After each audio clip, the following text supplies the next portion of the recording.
Tapi saya pikir-pikir saudara, ini kok saya tidak lebih dari seorang yang egois ya saudara. Saudara, lewat firman Tuhan saat ini, saya diingatkan saudara, jangan lagi egois. Jangan lagi tidak mau peduli dengan sekitar. Pertanyaan di dalam hati pikiran saya lewat firman Tuhan ini adalah, apa kontribusimu bagi dunia ini, bagi orang-orang ada di sekitar? Ketemu lagi dengan saya, Pendeta Yohanes.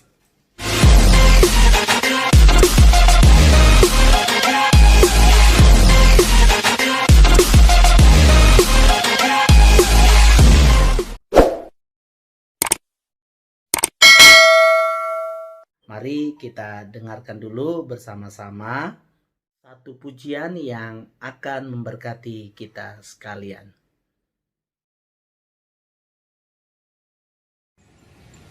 Out in the highways and byways of life, many are weary and sad. Carry the sunshine where darkness is rife, making the sorrowing glad. Make me a blessing, make me a blessing. Out of my life, may Jesus shine. Make me a blessing, O Savior, I pray. Make me a blessing to someone today. Tell the sweet story of Christ and His love. Tell of His power to forgive. Others will trust Him if only you prove through every moment you live. Make me a blessing, make me a blessing. Out of my life, may Jesus shine. Make me a blessing, O Savior, I pray.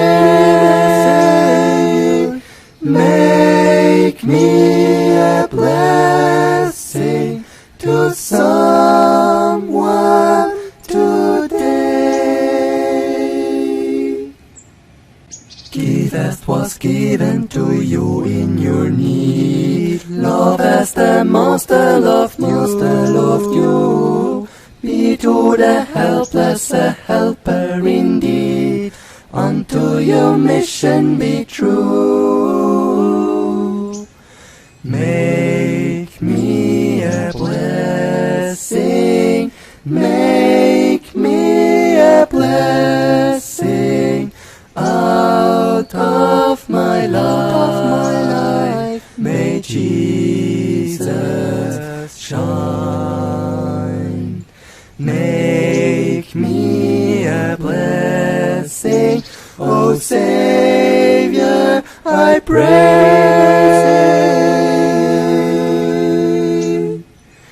Make me a blessing to someone today.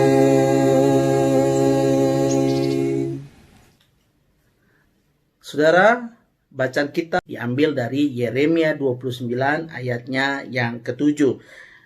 Demikian firman Tuhan, usahakanlah kesejahteraan kota kemana kamu aku buang, dan berdoalah untuk kota itu kepada Tuhan, sebab kesejahteraannya adalah kesejahteraanmu. Demikian firman Tuhan.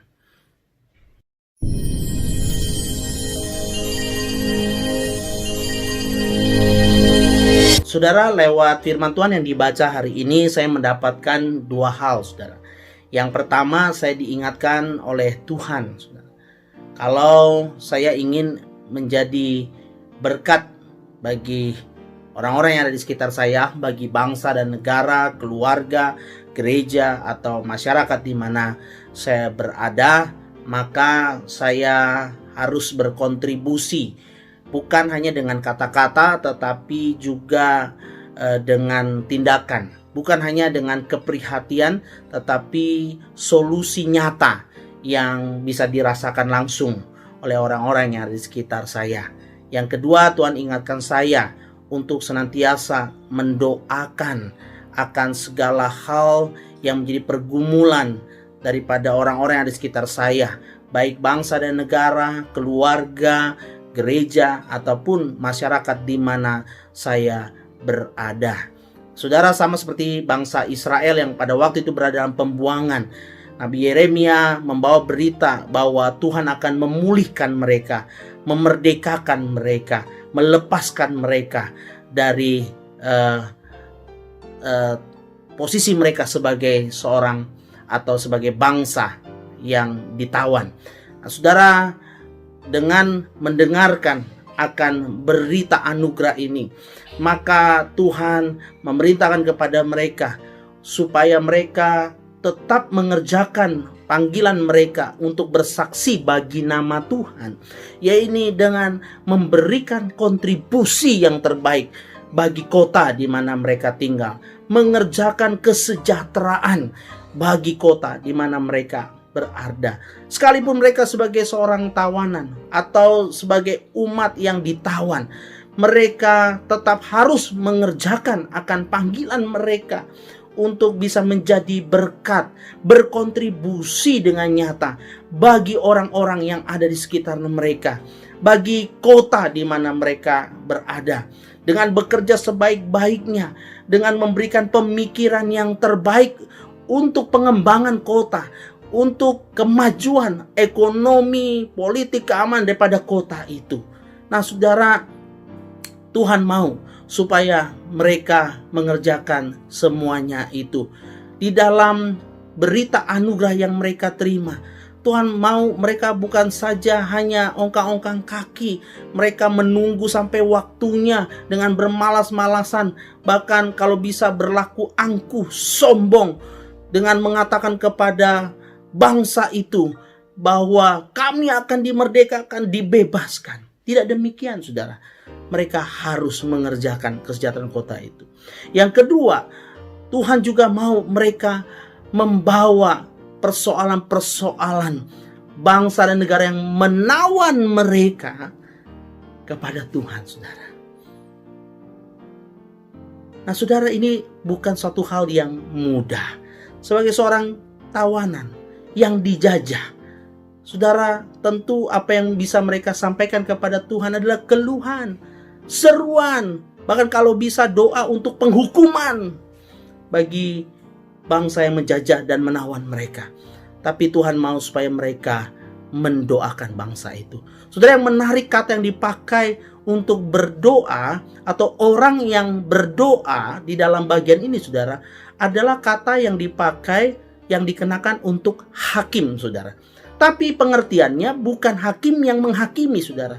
Tapi sebelum menghakimi, sebelum mengeluarkan keputusan, hakim itu harus menyelidiki dengan teliti sebuah kasus, sebuah perkara, saudara. Nah, saudara, orang yang mendoakan akan orang lain, akan keadaan di sekitar kepada Tuhan, adalah orang yang bukan hanya sembarang berkata-kata kepada Tuhan. Apa yang dia mau sampaikan, dia sampaikan kepada Tuhan. Tetapi dia perlu meneliti, saudara, baik-baik. Dia perlu melihat baik-baik apa yang terjadi di sekitarnya. Dan itu betul-betul menjadi pergumulan di dalam hatinya. Dan setelah itu dia mendoakannya kepada Tuhan. Artinya, saudara, jangan tidak peduli dengan keadaan di sekitar. Nah, saudara, saya diingatkan oleh Tuhan lewat 2 poin ini, saudara. Yang pertama, kontribusi apa sih yang saya sudah berikan bagi orang-orang di sekitar saya, keluarga, gereja, masyarakat, untuk negara, atau bagi dunia ini.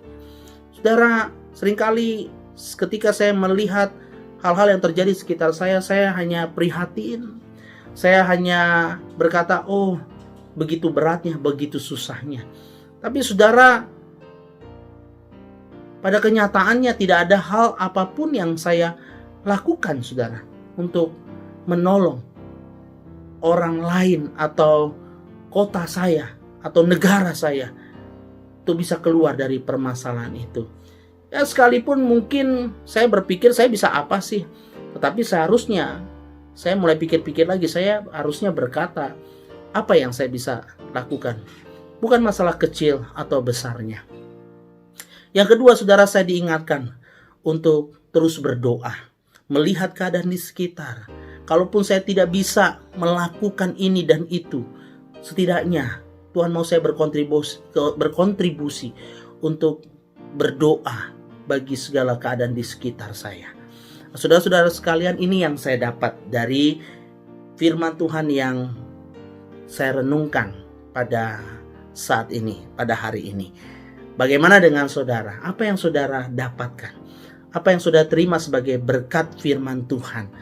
Kiranya saudara boleh komen di bagian bawah, supaya sungguh kita boleh menjadi anak-anak Tuhan yang diberkati untuk juga menjadi saluran berkat bagi sesama kita.